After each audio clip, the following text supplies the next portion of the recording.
Pour sa 5e rencontre, Ciné Légende renoue avec le carnaval. L'association souhaite cette fois-ci vous le présenter en rapport avec la souillure. La souillure, car le carnaval ne se résume pas à un défilé de chars avec masques et déguisements. Ces manifestations sont multiples.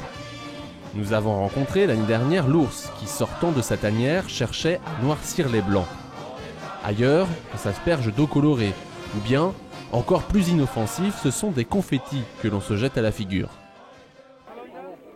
À Cournanterral, dans l'Hérault, chaque mercredi des cendres, de 15h à 17h, des hommes rembourrés de paille, les paillasses, prennent possession de la ville. Ils répandent partout de la lie de vin et poursuivent les jeunes filles pour les en enduire. On utilisait autrefois des matières encore moins ragoûtantes. Ce sont de tels diables qui, dans Santoine-Illois, le film d'Agnès Varda, surgissent et assaillent brutalement Mona, au terme d'une pénible pérégrination. La réalisatrice dit avoir par hasard découvert cette fête avant d'en reconstituer une scène pour les besoins de son film. Mais cette scène, elle la place à un moment décisif de l'action, et cette agression ne peut manquer de faire sens. La période hivernale voyait les démons et les morts errer dans nos campagnes.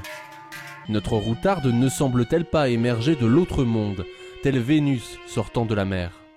Ne repart-elle pas vers l'au-delà des Celtes, matérialisée par un tertre surmonté de 2 cyprès? Et son errance sur terre n'est-elle pas que passage, sans attache, traînant avec elle le malheur? Tu n'as pas idée comme elle pue.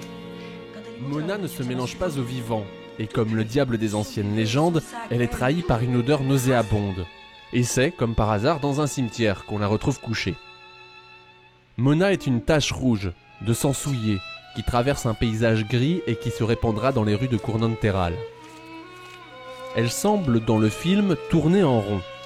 Son parcours, systématiquement filmé de droite à gauche, à contre-courant, la ramène rituellement vers les mêmes lieux, les mêmes comparses. Et ce cheminement prend des allures de chemin de croix. 14 stations au total qui l'amènent au sacrifice ultime, que ce soit dans une dimension religieuse ou carnavalesque.